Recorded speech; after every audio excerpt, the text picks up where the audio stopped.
Hey, Chris, I'm Mike. How are you, buddy? I'm doing great. Good. Hey, thanks I'm so sorry. Did you get dry though? Okay. No, I am still as naked as possible and soaking wet. So, hey, I'm just going to be changing and talking. That's why this is a call-in podcast, not a Zoom call. Exactly. Well, Chris, exactly. I've been practicing your name for 2 weeks, and correct me if I'm wrong. It's Chris Kessenich. Almost. It's Kesnick. Kesnick. Oh, yep. Man. 2 syllables, just Kes, and then Nick. It's spelled heinously. Swing and a miss. Phonetic, but whatever. Yeah. Awesome. Well, I have been looking forward to talking to you. I've been listening to your music for a couple weeks and, really just had the pleasure of digging into it. And I'm such a huge fan of all music. And before I actually jump in, I want to introduce, of course, Austin from Arch City Media. And we're on with Chris from Arts Fishing Club. And what I was saying, I'm a huge fan of all music, and it's been just such a joy these past few weeks just discovering your music. Right now clubs are opening back up, live shows are happening again. Everyone, time is a hot commodity, so we really appreciate you giving us some of your time. Yeah, absolutely, man, and thank you so much for listening. I mean, no idea how much that means to me, just the kind words of you, well, first taking the time to listen, and then you actually enjoy it. And, I love it. Love it. Yeah, man, means the world. So that gets me to my next question. So I understand both your grandfathers are named Art. Yes. And that's where you got your name. That's so the very first show I ever played was an open mic in like the north woods of Wisconsin. Uh-huh. And I was playing with my cousin, and he kind of jokingly was like, let's call us Arts Fishing Club, like after our one grandpa. We had made t-shirts on a fishing trip one year with him, and I hated the name because I was going to be a serious musician deep down, and I just didn't think anyone would take that name seriously. And the more that I thought about it, then I realized my other grandfather's also named Art, and then just the play on words where approaching music the way that both my grandpas taught me to fish. Wow. Is a successful day of fishing is going out in the boat and just being in the boat kind of with people that you love. And it's a very similar thing where I've got cousins that are much better fishermen than me, but on any given day it kind of feels like it's luck, you're just tossing into this abyss. And I kind of feel like the music industry and career is very similar, where it's the more and more you do it, the better you get. But at any given day, someone can toss a line in on their very first time and catch this massive fish, and write a massive hit on their first song that they release. But I don't know. It was a metaphor to me of how I really wanted to stay grounded and approach music long term. That it's more just about being in the boat and having an amazing time. It's so funny, Chris, that you explained that, because I guessed, and I happen to be right. I guessed. I was gonna ask you, if the name was a reference to the creative process. Like fishing for inspiration or fishing for ideas. That's written word for word on our cheat sheet here. Yeah. Hey, there we go. Look at y'all. Yeah, that's impressive. Yeah, so go ahead, Chris. Well, I was just gonna say the name taking on multiple layers of meaning to me and to the group, and explaining that to the guys later on as kind of built the band, and everyone kind of just being really into the idea. That's kind of why it stuck. But I'm so glad that y'all.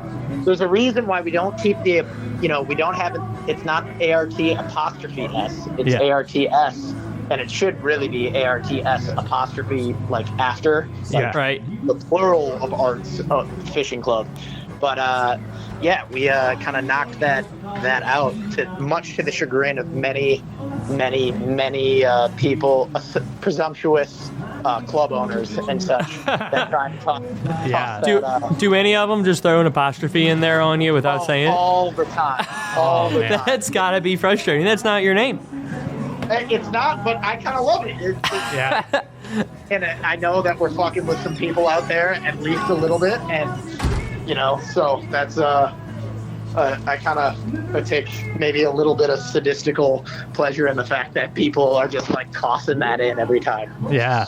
So many, Chris, so many creative people, need that cycle of creation. And, as a creative person, you're, because I write songs too. And so I can kind of relate, not to your level, but I try. But, oh, dude, your entire existence, weaves into it. You're mowing the grass, you're thinking of ideas. The last 2 years have been pretty rough on artsy people, but you are still grinding. And what are some of the things that have kept your hope alive during these dark times the last couple years? Yeah, I mean, it's interesting. Like, for me,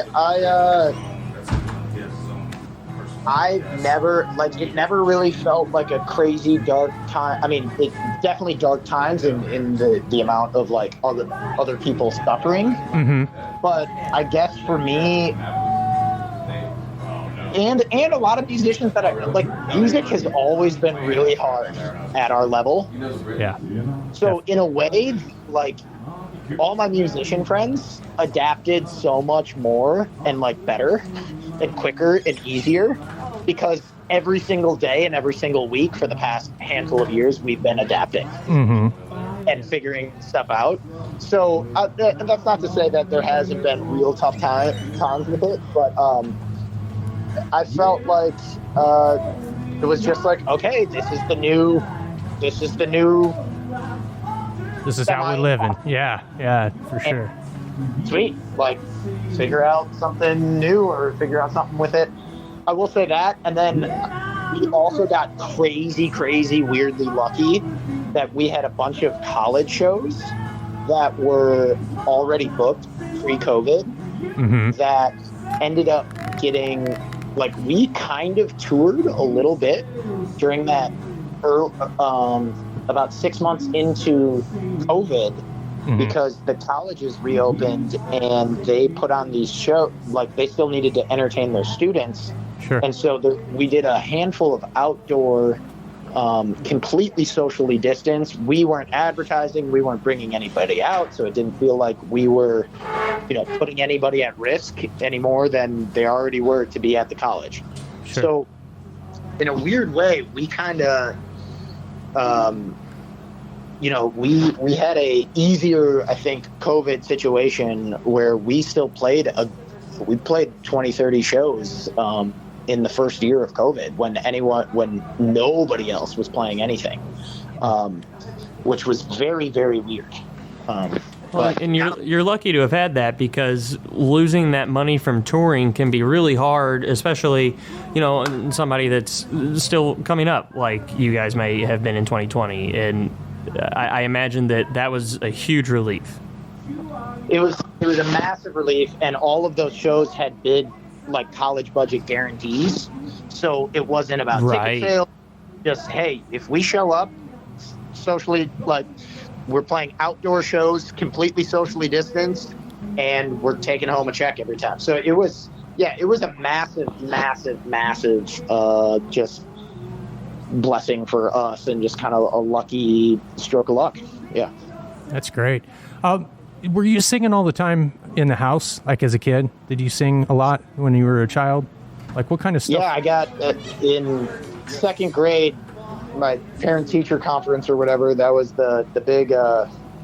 They said, hey, Christopher's a great kid, but he won't stop singing during class. So you gotta figure that out, because the dude's just constantly singing. So yeah, it's always been there. I love to sing. My dad yeah, I grew up going to like Catholic school, and my dad in church would, in these pretty semi-empty Catholic churches, just loud and proud singing at the, absolute top of his lungs. And I think that probably had a pretty big impact on me of like never having any shame when it comes to singing. And so it's just loud and proud all the time. That's great. Now, Willie Nelson, I've seen some interviews. I'm a big music fan. Willie Nelson, he said he comes up with ideas driving. Most of his ideas driving, all of his hit songs.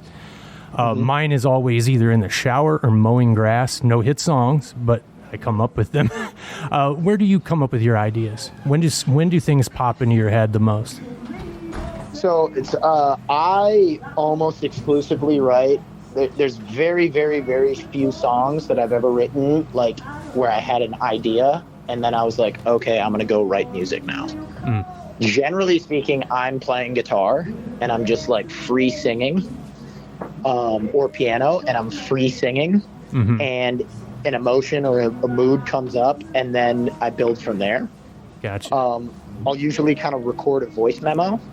And then what's funny about the Willie Nelson thing is most of my like good writing and editing from there will have like I'll get out the initial idea with the voice memo and then I'll listen to my voice memos while I'm driving, and that is where I will like write on top of the voice memo that I already have, and that's where a lot of the ironing out of songs happens. Yeah, there's some science behind it too. It switches on a different part of your brain, the manual turning of the steering wheel, and it switches on a different part of your brain that helps you to be more creative. There's actually some science.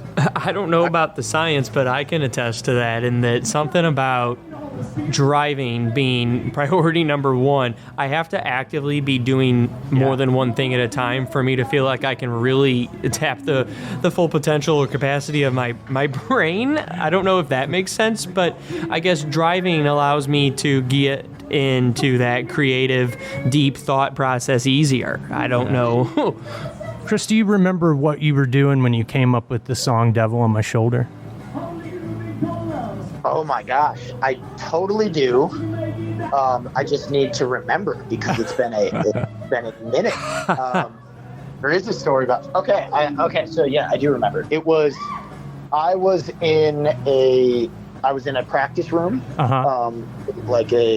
and there was a while there early on in my career, like kind of when I just started pursuing music, where like every Friday night. And lots of times Fridays and Saturday nights, I would go to these practice rooms that were these tiny, piano and, basically it's a closet, right? Yeah.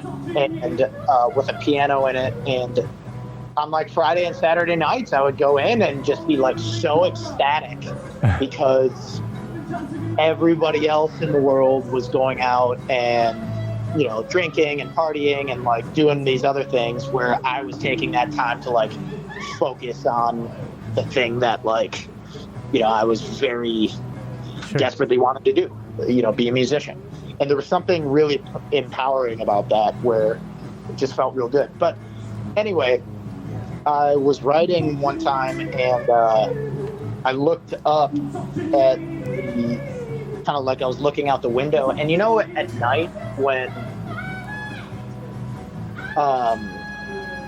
what is that song in the back? I was gonna bring it up. We are having a cookout. A cookout, sort of a groundbreaking party for the studio here. Nice. And there is a live performance in the background. I expected to be quieter in here. We're through a wall or two, and I think it sounds like I Believe in a Thing Called Love by. That's what I thought it was. Touching you. Yeah. That's exactly what it is. Yeah, well, Chris, I wish we could have had you here in person because it's a fun time, and we got a whole slate of performers tonight. One of them standing next to me here, but you're a little bit far away from. You're a little far away from Farmington, Missouri, aren't you? Yeah, just a little bit. Yeah. Well, where were we before we got called off there? I know the next We're question. talking about Devil on My Shoulder. That's right. Yeah, I was telling a way long-winded version of it, but basically I was in this practice room looking out the window as I was writing a song, and the windows, like at night when there's light inside the place and it's dark outside, you know how they kind of become reflective Right. a good bit. So as I was looking out this window, there was like my reflection in the window, but it was still clear. So it was only like a half reflection, that weird reflection. And that's where I just had this thought of like, man, it's like I'm looking at a ghost of me, or like and I thought about this idea of having a conversation with your soul. So the verses in that song are directly like a very just like candid conversation back and forth of with like me, the conscious human, with like my soul, and kind of debating and blaming, each kind of pointing the finger at the other person, where the soul ultimately, knows what's up. And it's that's kind of where the idea for that song came from. And I was in a place where I just like wasn't super happy with who I was choosing to be. I can tell it's inspired for sure. That particular one, and I'd like to play it if you're okay with it, and not right now, but we'll edit it in. That's just a great song. I love it. I've listened to it probably at least 25 times this last week. So, I just appreciate it. And much, I'm not a technical player. You may be. I haven't heard you play in person, but a lot of the technical stuff goes over my head as a musician, and I'm really fascinated with how songs are produced and how the building blocks are put together. And you seem to take this foundational approach to your music that it's the same kind of approach I like to take.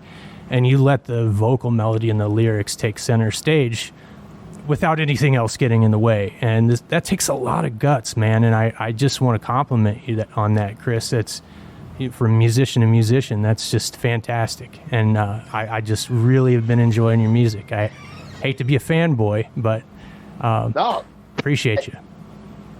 I can't tell you how much that means to me, and how kind. And I mean, every single day I still struggle with like, should I be doing this? Am I confidence?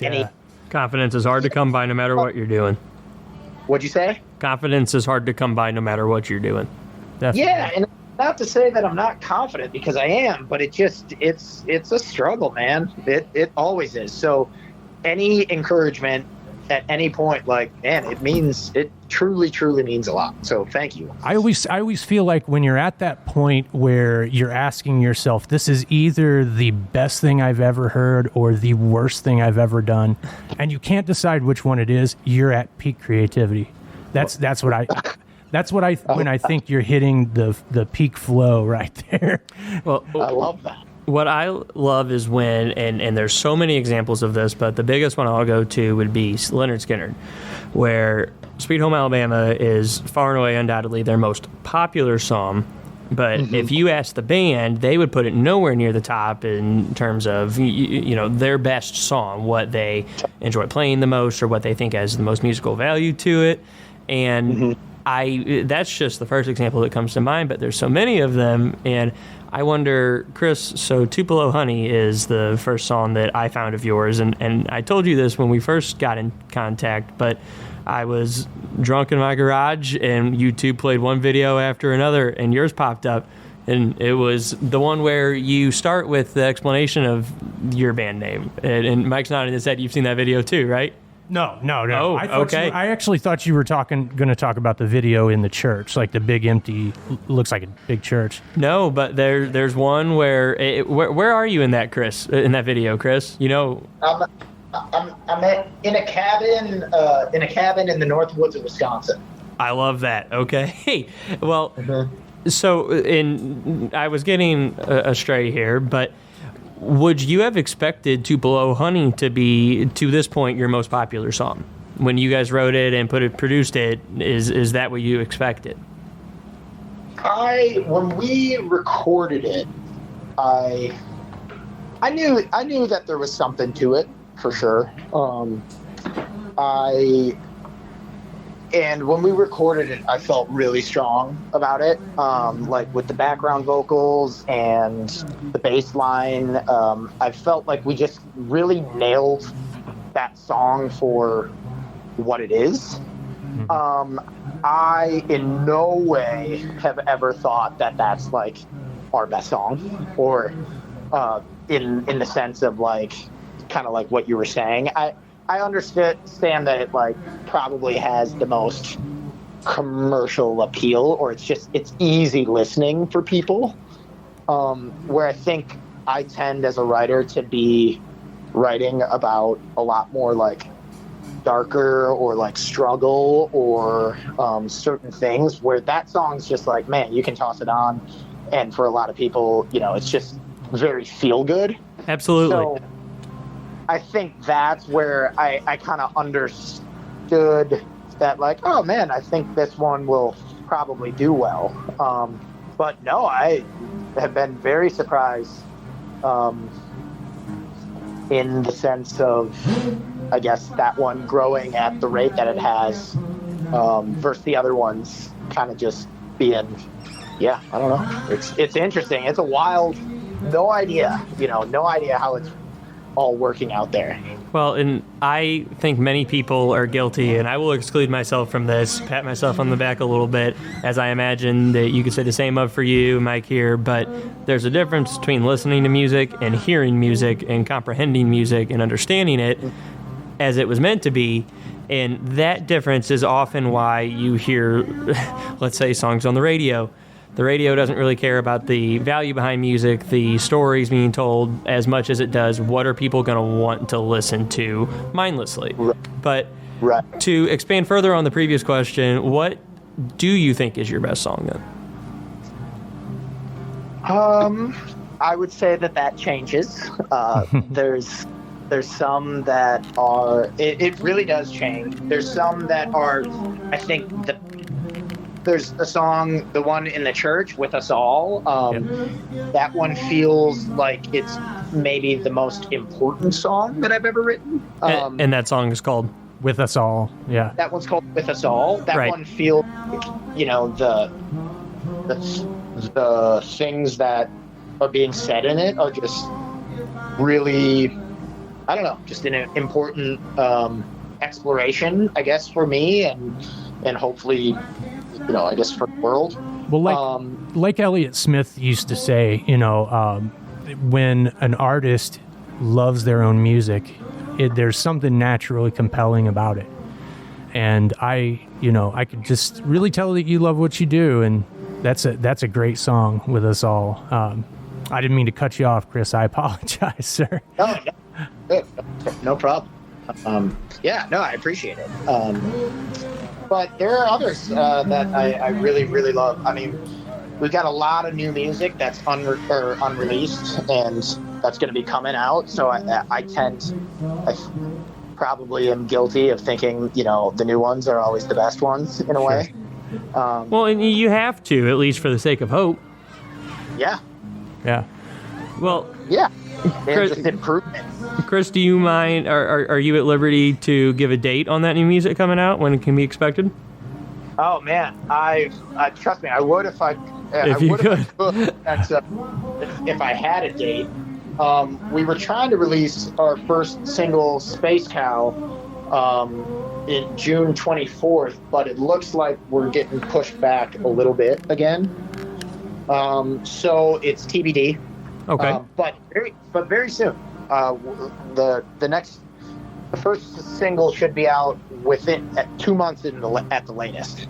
Got it. Well, Chris, I know that we are getting close to the end of our time frame here, our window of time. So one thing I wanted to ask you is when would you say you really started your musical career?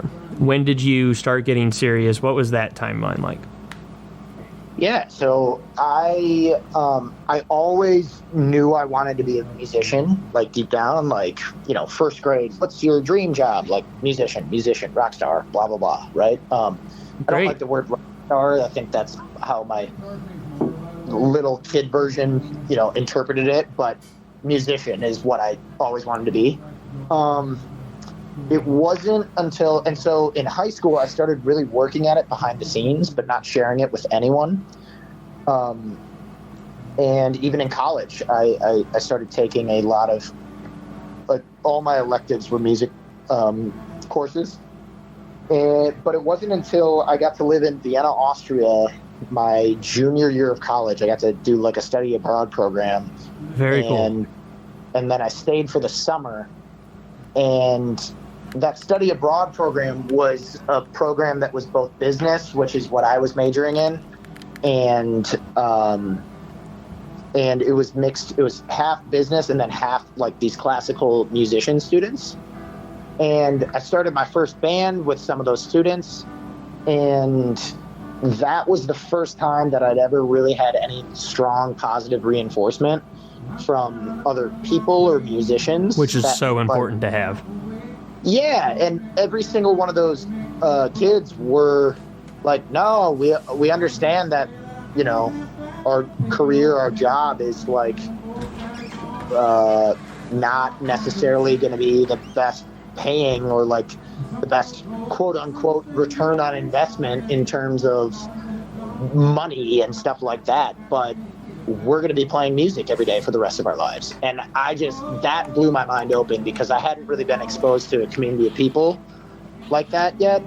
And then when I started playing music with them, and they really were like, hey man, you've got a really good voice.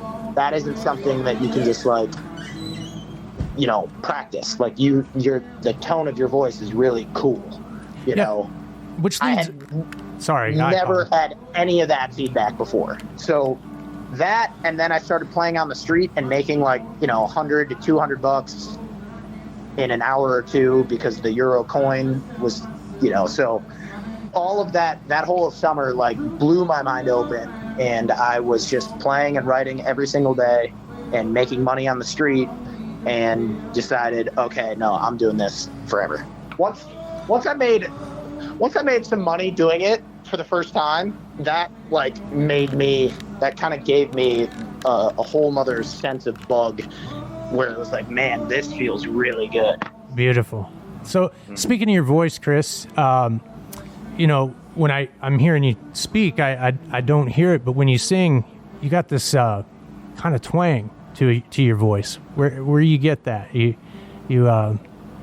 Are you influenced by any certain singer, or is it just a soul that just comes out of you, or what? That, I mean, I would never have known that I had a twang. That is funny. Like, I have no idea. You've never gotten that before, huh?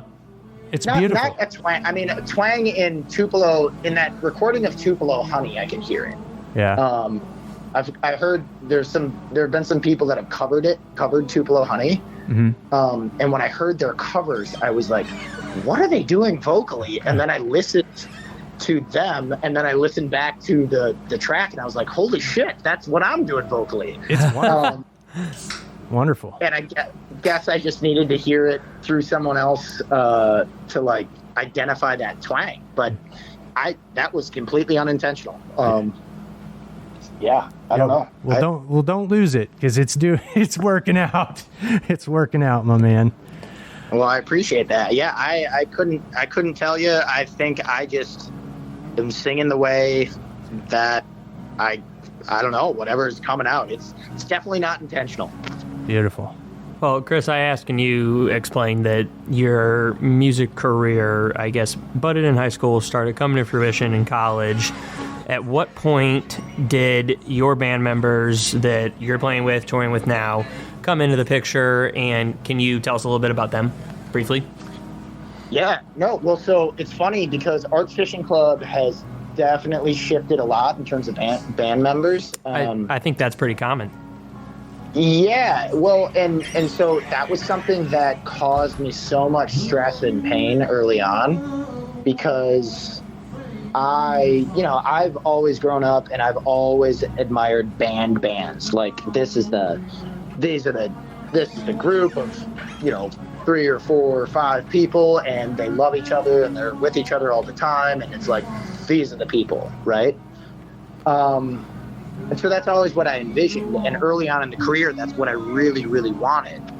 But in Nashville, that's not super common, because all of the players are making their living day to day, pretty much full time playing. So if they're really good players, they're probably out playing all the time with different bands and different artists. And so after a while of like kind of letting go of, okay, no, it doesn't have to be the same 4 or 5 people every single time. You can like just support your friends and support your homies, and see what, bring shows to them and see what you can provide in terms of shows and gigs and money. That really shifted things. And now, like, I honestly can say, and everyone that's involved in it, like, feels like this, where it's like, there's almost like 15 people in the band in a way. There's like it's 3 drummers, 3 bassists, 3, and at different times in different periods, it cycles kind of through each other in a way. Okay. Well, we've talked about this, but I have every intention of catching your show coming up on June 30th in Nashville, the Basement East, correct? Yes.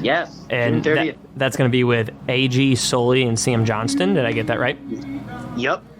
Well, that's something I'm very much looking forward to. I'm not 100% positive that I can make it work, but I'm 100% positive that I want to. So I guess we can leave it at that and circle back. But if I make it out to that show, who's going to be playing with you there? Or is that even determined yet?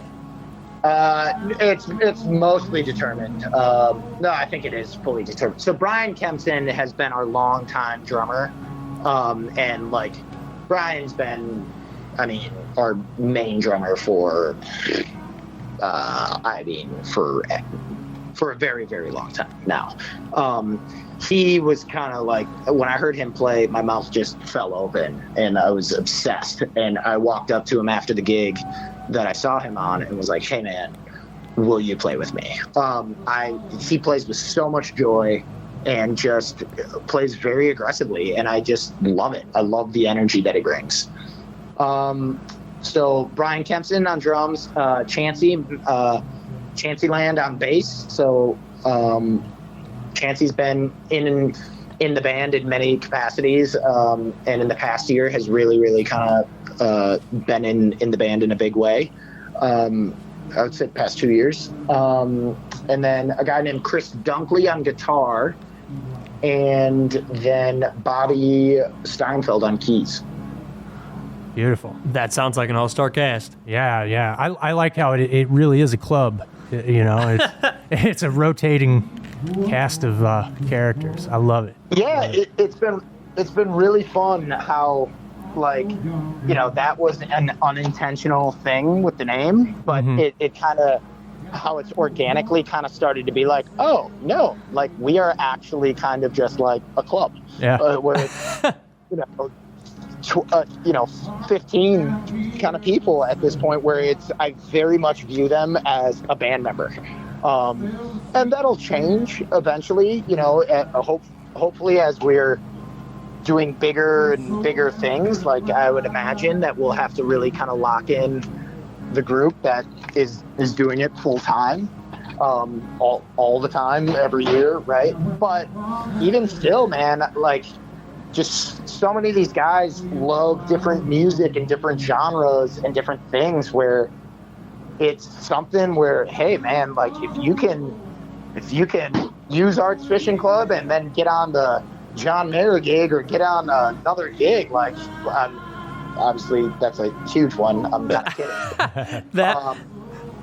It's something that, it's shifted my mentality where it's like, hey, this can be a really great thing for every individual in the band. And look, I'm pursuing my dream to the fullest. Like, I'm writing songs, I get to express myself in basically in complete full control.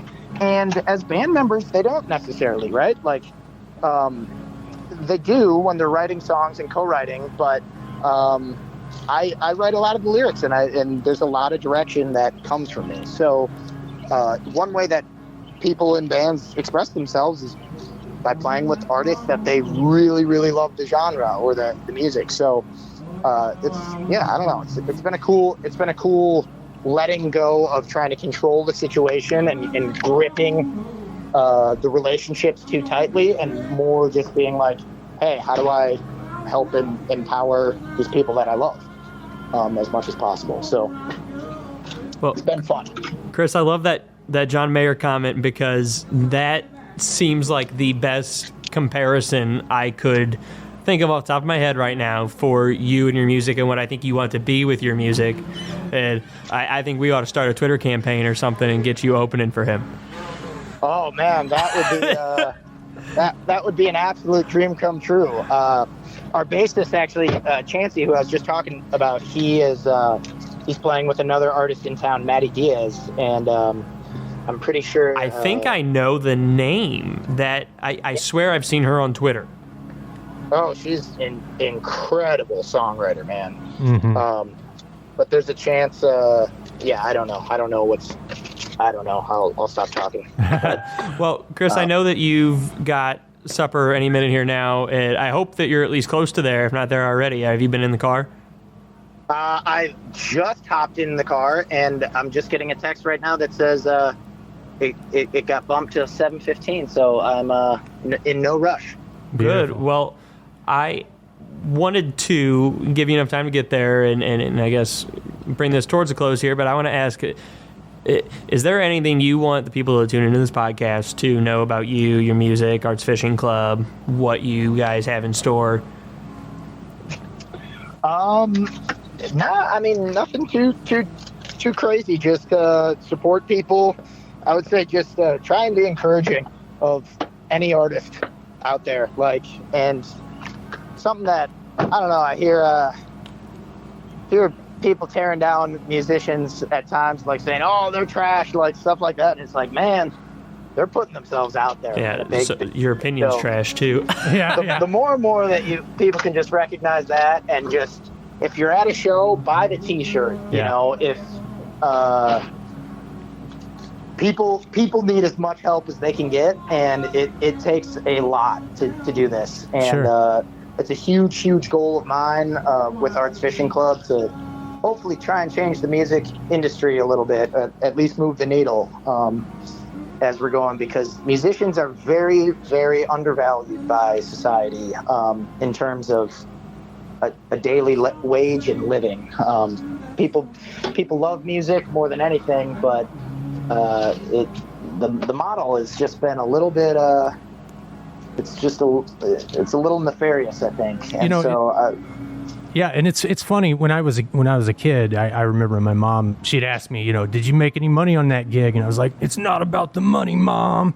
And it's like, but you need, the older I get, the more I realize is you need that money to keep going. It's like, dang it, Mom was right. Shit. It's like, that does suck sometimes, because I find Mom's right pretty often, and a lot of the times you don't want her to be. She always seems to be right though. Yeah, but Chris, we really have loved having you, and I hope you know that when you come through the Midwest, you come down south a little bit, you've got a place to hang out and crash. So I hope you come and meet us all in person. We'd love to meet you, and we just want to thank you for being here on the Blind Podcast. Yeah, thank you guys so much for taking interest and inviting me and to do this. And yeah, we're booking a tour in fall. I think we're coming to Columbia, Missouri, and maybe St. Louis. I think we have a hold in St. Louis. So,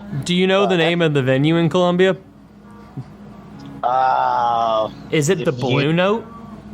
The Blue Note. Yeah, I think that's it. I love that. So I've never been. I've missed out on so many shows there. So hopefully I can catch yours there. I saw Local Natives there one time. The Blue Note is phenomenal, dude. I think you're going to have a lot of fun. The Blue Note has an awesome reputation. It's fun. Cool. And the sound is unreal. So it'll be a good crowd. Love that. Love that. Absolutely. Right. Yeah. So, well, Chris, it's been great having you, and we'll catch you soon, sir. All right. Sounds good. Thank you, guys.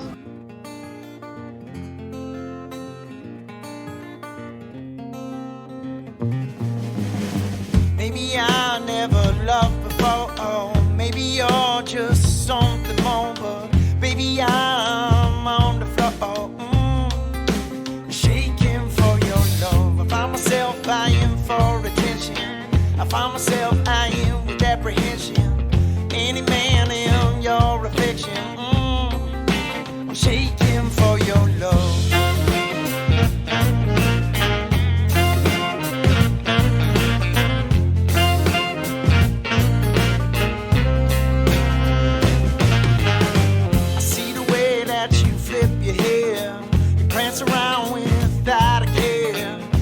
Judge, no, you never sweat. I'm shaking for you. You cut my chest right down the middle. You give my lungs a little tickle. You put my mind against your pistol. I'm shaking for you. And it's not your smile, it's not your laugh, it's not your beauty, though it's unmatched. It's not the fact that you dance out of time. Not your song, it's not your voice that's leaving me with no choice. No, it's the way that you love so openly that's got me shaking for your love, for your love, for your love. I'm shaking for your love. Say you like to hang with sinners, but baby, I can't buy you dinner. You make your plans, seek forgiveness. I'm shaking for you. I'm out the pan and into the fire. You raise me up or you take me higher. You unlock, you unleash desire. Yeah, shaking for you. And it's not your smile, it's not your laugh, it's not your beauty, though it's unmatched. It's not the fact that you dance out of time. It's not your song, it's not your voice that's leaving me with no choice. No, it's the way that you love so openly that's got me shaking for your love.